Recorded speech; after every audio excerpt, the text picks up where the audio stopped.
प्रिय संस्कृत मित्राणि, नमः संस्कृताय। षष्ठः पाठः शेमुषी भाग 2। आज हम सभी शेमुषी भाग 2 NCERT पैटर्न कक्षा 10 के लिए पठित पाठ्य पुस्तक के षष्ठः पाठः सुभाषितानि का अध्ययन करेंगे। सुभाषितानि के अंतर्गत कुल 10 ऐसे श्लोकों को, ऐसे सुभाषितान को व्यवस्थित किया गया है जो कि हमारे जीवन में एक विशेष महत्व रखते हैं। प्रस्तुतो अयं पाठः विविध ग्रंथात् संकलितानां 10 सुभाषितानां संग्रहो वर्तते।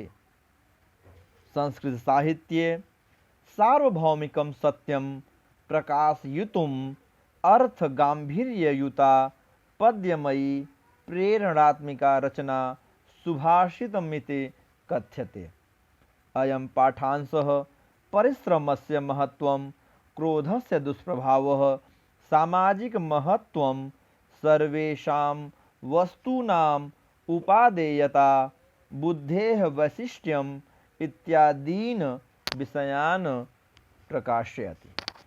प्रस्तुतो अयं पाठः, यह प्रस्तुत पाठ विविध ग्रंथात् संकलितानां, विविध ग्रंथात् विभिन्न ग्रंथों से संकलित 10 सुभाषित का संग्रहो वर्तते, संग्रह है।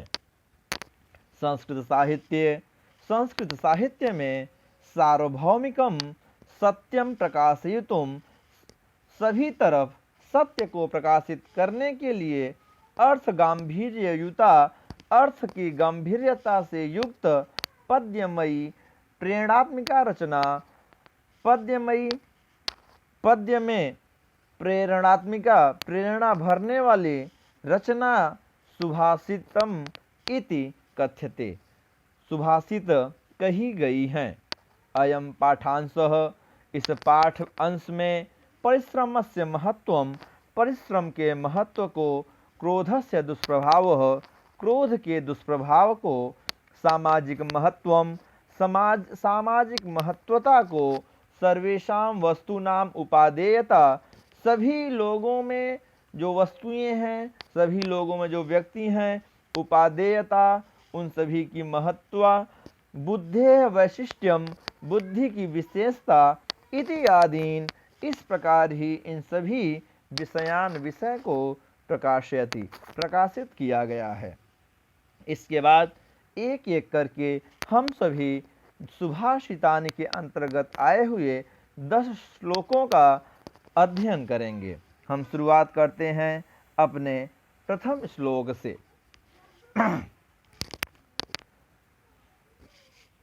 पहला श्लोक, यह आपका अनुष्टुप छंद में दिया गया है। अनुष्टुप छंद की विशेषता होती है, इसमें कुल 4 चरणों में, हर एक चरणों में 8 अक्षर होते हैं। 8 अक्षर होते हैं, वर्ण होते हैं, कुल 4 चरण होते हैं। आप कंफ्यूज नहीं होंगे कि आपको केवल श्लोक नंबर 1 में 2 लाइनें ही देखने को मिल रही हैं। इन 2 लाइनों में, पहली लाइन में आपकी 2 लाइनें हैं और दूसरी लाइनों में भी आपकी 2 लाइन है। पहली लाइन में आप गिनेंगे आ, ल, स्यम 3 वर्ण हुए, ही 4, म, नु, स्या, णाम ये 4।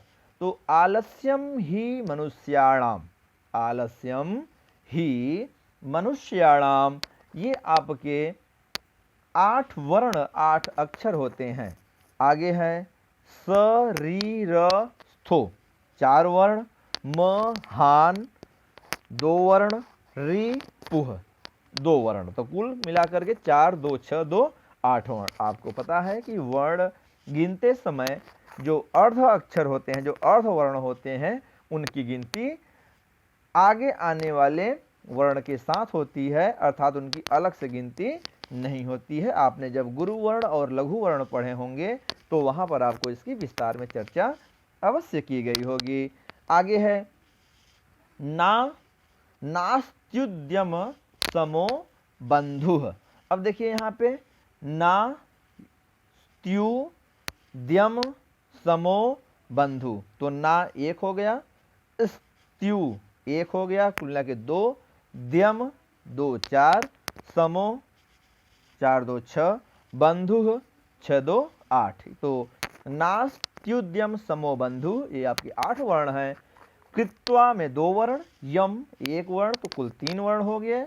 नाव 2 तो 3 2 5 और सीदति ये आपके कुल 3 वर्ण, कुल मिलाकर के 8 वर्ण। तो इस प्रकार से हम सभी ने अनुष्टुप छंद की स्थिति को जाना। अनुष्टुप छंद किसे कहते हैं हमने जाना। आइए अब हम अनुष्टुप छंद को पढ़ते हैं, वाचन करते हैं। आलस्यम हि मनुष्याणाम शरीरस्थो महान रिपुः नास्त्युद्यम समो बंधु कृत्वायं नावसीदति। नास्त्युद्यम समो बंधु कृत्वायं नावसीदति। सबसे पहले इसका अन्वय करेंगे हम। अन्वय आप लेंगे मनुष्याणाम, यहाँ पर जो यम पद आया है यह यम मनुष्य के लिए है। तो यम ये आपके कृत्वायम नावसीदति, यम माने जो है क्या। फिलहाल अभी हम मनुष्याणाम, आलस्यम ही मनुष्याणाम, तो मनुष्याणाम शरीरस्थः महान रिपुः आलस्यम, जो आपने लिखा है आलस्यम ही मनुष्याणाम शरीरस्थो महान रिपुः, इस एक लाइन का अन्वय करेंगे तो इस प्रकार से होगा मनुष्याणाम शरीरस्थः महान रिपुः आलस्यम। मनुष्याणाम शरीरस्थः महान रिपुः आलस्यम। आगे दूसरी लाइन का अन्वय करेंगे हम नास्त्युद्यम समो बंधु, नास्त्युद्यम समो बंधु कृत्वायं नावसीदति। आगे अगली लाइन का अन्वय होगा उद्यम समः बंधुः, उद्यम समः बंधुः न अस्ति, उद्यम समः बंधु न अस्ति यम कृत्वा नावसीदति। इनके अर्थ को लेते हैं। आलस्यम ही मनुष्याणाम शरीरस्थो महान रिपु। आलस्यम, आलस्य ही जो होता है ये आपका हिंदी अर्थ ही है। मनुष्याणाम मनुष्यों का षष्ठी बहुवचन है। मनुष्यों का, मनुष्यों के शरीरस्थ, शरीर और अस्थ माने होता है स्थित। शरीरः अस्थः, तो जो शरीर में स्थित है, मनुष्यों के शरीर में स्थित कौन, आलस्य ही। मनुष्याणाम शरीरः शरीरस्थः, मनुष्यों के शरीर में स्थित आलस्यम ही, आलस्य ही महान रिपु, सबसे महान शत्रु है। रिपु माने होता है शत्रु, महान माने महान, सबसे बड़ा। मनुष्यों के शरीर में रहने वाला आलस्य ही मनुष्य का सबसे बड़ा शत्रु है, दुश्मन है। आगे तो मित्र कौन है। नास्त्युद्यम समो बंधु, संधि कार्य हुआ है। न धन अस्ति, धन उद्यम, धन समः, यहाँ पे उत्व संधि हुआ है समः और बंधु में। न अस्ति उद्यम समः बंधु, न माने नहीं, अस्ति माने है, उद्यम समः माने उद्यम के समान, परिश्रम के समान। उद्यम माने परिश्रम समः, उद्यम समः परिश्रम समः, परिश्रम के समान न अस्ति बंधु, परिश्रम के समान कोई बंधु नहीं है। कृत्वा यम, कृत्वा माने करके, यम माने जिसको, न अवसीदति, न माने नहीं, अवसीदति माने दुखी होता है। यम, और कौन दुखी नहीं होता है, मनुष्य। कह रहे हैं कि मनुष्य के शरीर में स्थित जो सबसे बड़ा शत्रु है मनुष्य का, वह आलस्य ही है। और उद्यम के समान कोई उसका बंधु ही नहीं है, कोई उसका मित्र ही नहीं है, कोई उसका सगा नहीं है, कोई उसका अपना नहीं है, जिसको करके व्यक्ति कभी भी दुखी नहीं होता है। अर्थात परिश्रम करने वाला व्यक्ति हमेशा और हमेशा खुश रहता है और आलस्य करने वाला व्यक्ति हमेशा और हमेशा दुखी होता है। अब हम चर्चा करेंगे अपने दूसरे श्लोक की। दूसरा जो छंद आपको अब जो दूसरे, तीसरे, चौथे, पांचवें आगे जो भी दिए जा रहे हैं वो सभी आपके उपजाति छंद से हैं। आइए हम देखते हैं उपजाति छंद को पढ़ें कैसे।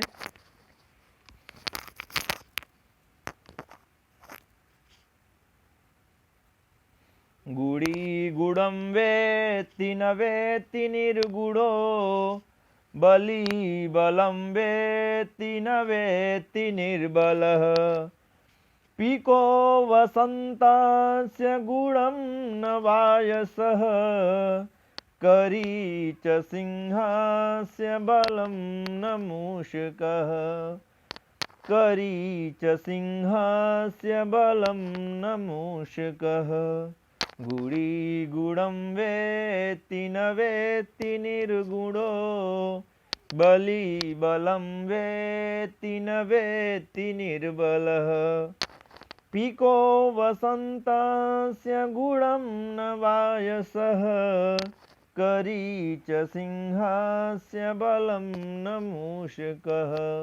सबसे पहले कुछ शब्दों के हिंदी अर्थ जान लेते हैं।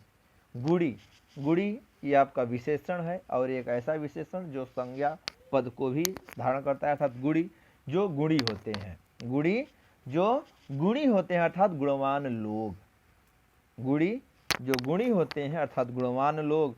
गुणम माने गुण को, वेत्ति माने जानते हैं, न माने नहीं, वेत्ति माने जानते हैं, निर्गुण माने निधन गुणी, अर्थात जिनके अंदर कोई गुण ही नहीं है ऐसे लोग माने उन्हें गुणहीन कह सकते हैं आप। निर्गुण माने बिना गुण का अर्थात गुणहीन। बली बलम, बली माने होता है बलशाली, जैसे गुणी है गुणवान लोग, वैसे बली माने बलशाली लोग। बलम माने बल को, वेत्ति माने जानते हैं, न वेत्ति निर्बल, निर्बल माने निह बल अर्थात बिना बल का बलहीन। पीको, पीको माने पीकह माने कोयल। बसंतस्य, बसंत के गुणम माने गुण को। न वायसः, वायसः माने होता है कौवा, इन्हें आप संस्कृत में काकह कहते हैं। वायसः माने काकह अर्थात कौवा। करी एक अगला पद है, करी, करी माने होता है गजह, करी माने गजह माने हाथी। सिंहस्य, सिंह आप सभी जानते हैं। बलम न मूषकः, मूषकः माने आप सभी जानते हैं चूहा, मूषकः माने चूहा। तो चलिए अब हम इसका हिंदी अर्थ करते हैं। गुड़ी गुणम वेत्ति न वेत्ति निर्गुणो, गुड़ी गुणम वेत्ति न वेत्ति निर्गुणो और बली बलम वेत्ति न वेत्ति निर्बला। वेत्ति माने जानता है या जानते हैं या जानती है, गुड़ी माने गुणवान लोग, गुणवान लोग। गुणम वेत्ति, अब यहाँ पे गुणम है तो आप लोग गुणी लोग नहीं केवल गुणवान कह लीजिए। गुड़ी गुणम वेत्ति, गुणवान गुण को जानता है, न वेत्ति निर्गुणो, गुणवान ही गुणों को जानता है, गुणहीन लोग गुणों के बारे में नहीं जानते हैं। बली बलम वेत्ति न वेत्ति निर्बलः, और बल को बलशाली ही जानते हैं, बलवान ही जानते हैं। न वेत्ति निर्बलः, निर्बल लोग या बलहीन नहीं जानते हैं। अर्थात गुण के महत्व को, गुण के प्रभाव को, गुण के तेज को, गुण के जो प्रभाव है उसका जो, उसको केवल गुणवान लोग जानेंगे। जो गुणी ही नहीं है उसको गुण के बारे में, गुण की महिमा क्या है, उस गुण का प्रताप क्या है, उस गुण का तेज क्या है, उसका असर क्या है, प्रभाव क्या है, उसको क्या पता। गुण के बारे में तो केवल गुणवान लोग ही जानेंगे। बली बलम वेत्ति न वेत्ति निर्बलः, और बल के बारे में बलशाली ही बताएगा, बलवान ही बताएगा। जो निर्बल है उसे बल का महत्व क्या पता। जो निर्बल है, जो कमजोर है, जो बलहीन है, उसे बल का भला क्या मोल। जिस प्रकार से पिको वसंतस्य गुणम न वायसः, पिकह माने कोयल, वसंतस्य गुणम, वसंत के गुणों को कौन जानता है, कौवा जानता है, न वायसः, कौवा नहीं। कह रहे हैं बसंत ऋतु का जो गुण है उसके गुण को अगर जानना हो तो कोयल से पूछिए, कौवा से पूछेंगे तो उसको 12 महीने तो एक ही समान होते हैं। और करी च सिंहस्य बलम न मुष्क, करी माने हाथी, च सिंहस्य, च सिंहस्य, सिंहस्य माने शेर के, सिंहस्य माने शेर के, बलम माने बल को, करी माने हाथी जानता है, न मूषकः। जैसे पहली लाइन थी गुड़ी गुणम वेत्ति न वेत्ति निर्गुणो, अब गुण क्या है वसंत का, वसंत का गुण क्या है, वसंत का गुण है हर तरफ फूल खिले होना, हरियाली छाई रहना, नए सुगंधों के साथ पूरी बगिया खिलखिलाती रहना, नए नए पुष्पों की सुगंधों के साथ पूरे भंवरों का गुंजायमान होते रहना, इन सभी का कोयल के लिए आनंददायी होता है। केवल इतना होने पर ही कोयल क्या करती हैं, गाती हैं। कौवे का क्या है, वो तो कांव कांव उस वीरान जंगल में भी करता है और इस खूबसूरत जंगल में भी कर लेगा, उसको बसंत के गुण से कोई फर्क नहीं पड़ता है, चाहे बसंत का गुण हो और चाहे वीरान का गुण हो, कौवा तो केवल कांव कांव ही करेगा।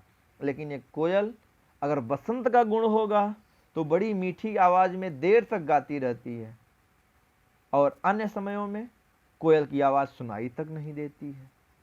उसी प्रकार से बली बलम वेत्ति न वेत्ति निर्बलः, जो बलशाली है वही बल को जानता है, बल के महत्व को जानता है, बलशाली लोगों को जानता है। निर्बलः न वेत्ति, निर्बल नहीं जानता है। जिस प्रकार से सिंहस्य शेर बहादुर शक्तिशाली, वह एक शक्तिशाली का बल दूसरा शक्तिशाली जानेगा, माने हाथी जानेगा। मूसक से क्या मतलब है, शेर की छलांग, शेर की पंजे की चोट, शेर का वार, इन सभी से भला चूहे को क्या मतलब, ये सब तो केवल और केवल हाथी जानता है।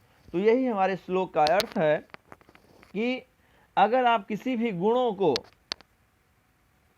उसी के सामने रखें जो उस गुण को समझ पाने में सक्षम हो।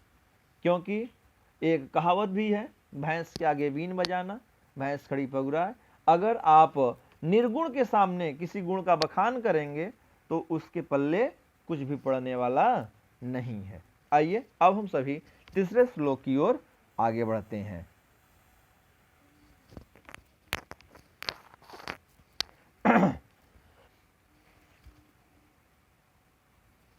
हाँ, निमित्तमुद्दिश्य हि यः प्रकुप्यति ध्रुवं स तस्यापगमे प्रसीदति अकारणद्वेषी मनस्तु यस्य वै कथं जनस्तं परितोषयिष्यति, कथं जनस्तं परितोषयिष्यति। निमित्तमुद्दिश्य हि यः प्रकुप्यति ध्रुवं स तस्यापगमे प्रसीदति अकारणद्वेषी मनस्तु यस्य वै कथं जनस्तं परितोषयिष्यति, कथं जनस्तं परितोषयिष्यति। निमित्तम, निमित्तम उद्देश्य, यहाँ पर दो शब्दों में संधि कार्य हुआ है। उद्देश्य, उद्देश्य, उद्देश्य करके, निमित्तम कारणम, ही यह माने जो, प्रकुप्यति माने एक कुप माने होता है क्रोधित होना और कुप्यति माने होता है क्रोध करता है। लेकिन प्र उपसर्ग होने पर किसी भी कार्य में एक जोर दे दिया जाता है। ह्री माने होता है मारना, प्रहृत, यहां पर जो मारने का कार्य है वो बहुत ज्यादा है, मतलब तेजी से है। तो यहां पे कुप्यति तो क्रोधित होना होता ही है, क्रोध करता है, क्रोधित होता है, लेकिन प्रकुप्यति अर्थात अत्यधिक क्रोधित होता है, अत्यधिक क्रोध करता है। आगे है ध्रुवम। ध्रुवम माने होता है निश्चितम, स माने वह, तस्यापगमे, तस्य माने उसके, अपगमे माने होता है समाप्त होने पर, अपगमे उसके समाप्त होने पर, प्रसिद्धति माने होता है प्रसन्न हो जाता है।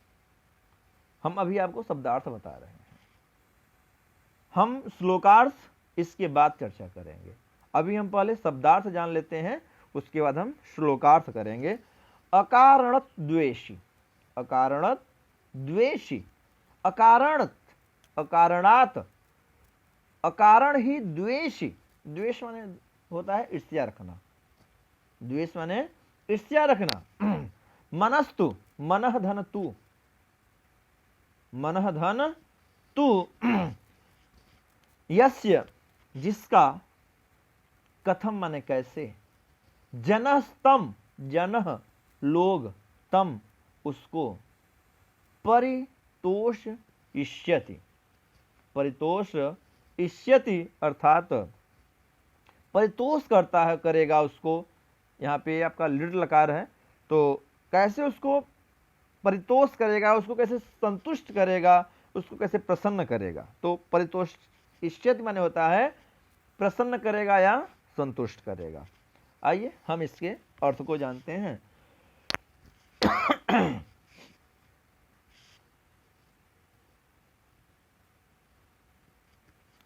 निमित्त उद्देश्य ही प्रकुप्यति, ध्रुवम स तस्यापगमे प्रसीदति। निमित्त उद्देश्य कर रहे हैं, यह माने जो, प्रकुप्यति माने क्रोधित हो जाता है, यह प्रकुप्यति निमित्तम उद्देश्य, जो निमित्त उद्देश्य से, जो निमित्त उद्देश्य से, जो निश्चित कारणों से, किसी उद्देश्य से ही क्या हो जाता है, प्रकुप्यति क्रोधित हो जाता है। जैसे कुछ काम होते हैं, काम के बिगड़ने पर अचानक क्या होता है, गुस्सा आ जाता है, तो ये निमित्तम उद्देश्यम है। तो किसी के निमित्त, किसी के कारण उद्देश्य हुआ प्रकुप्यति होने का, तो वही है यह निमित्तम उद्देश्य प्रकुप्यति, जो निमित्त उद्देश्य करके प्रकुप्यति क्रोधित होता है, क्रोध करता है। सह वह, तस्य अपगमे ध्रुवम प्रसीदति, कह रहे हैं और वह, सह वह, तस्य अपगमे, तस्य माने उसके, कस्य निमित्तम उद्देश्य, तस्य कस्य निमित्तम उद्देश्य, ध्रुवम स तस्यापगमे, तो इसका हम अन्वय कर रहे हैं, सह तस्य अपगमे, वह उसके अपगम होने पर, दूर होने पर, ध्रुवम प्रसीदति यस्य मनः अकारण द्वेषी अस्ति।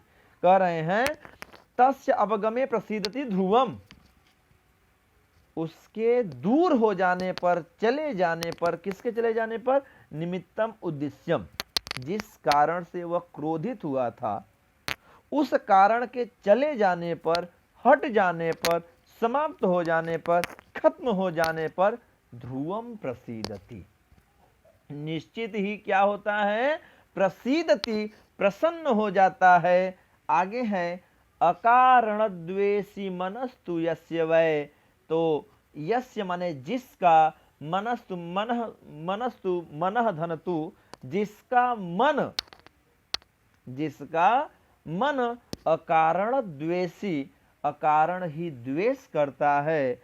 कथम माने कैसे, जनः माने लोग, तम माने उसको, उसको अर्थात उसके मन को, परितोषेष्यति भला ऐसे व्यक्ति के मन को भला लोग कैसे संतुष्ट करेंगे, अर्थात उसको कैसे प्रसन्न करेंगे। तो यहाँ पर लाइन का अर्थ है कि जो निमित्त किसी कारण से ही क्रोधित हो जाता है और उस कारण के हट जाने पर खुशी भी हो जाता है, जो अकारण ही द्वेष करने लगता है, ईर्ष्या करने लगता है, भला ऐसे व्यक्ति को लोग कैसे खुशी रखेंगे, अर्थात भला ऐसे लोगों से वह कैसे खुश रह सकता है, कैसे प्रसन्न रह सकता है, लोगों से उसका तालमेल अलग हो जाएगा, वह उनके साथ घुल मिल नहीं पाएगा। तो कह रहे हैं तो इस प्रकार के होने में निश्चित रूप से एक आम इंसान होने में आपको सफलता प्राप्त नहीं होगी। इसीलिए निमित्तम उद्देश्यम, आपको प्रकुप्यति नहीं होना है। इस श्लोक में समझाने का अर्थ बस इतना ही है कि आपका जो क्रोध है वह निमित्तम उद्देश्यम नहीं होना चाहिए और ध्रुवम तस्य अपगमे प्रसिद्धति भी नहीं होना चाहिए। आप अगर प्रकुप्यति हैं तो उसके पीछे पहले तो आपको सुभाषितानि प्रकुप्यति होने का आदेश ही नहीं करता है, आपको क्रोधित होने का आदेश ही नहीं करता है।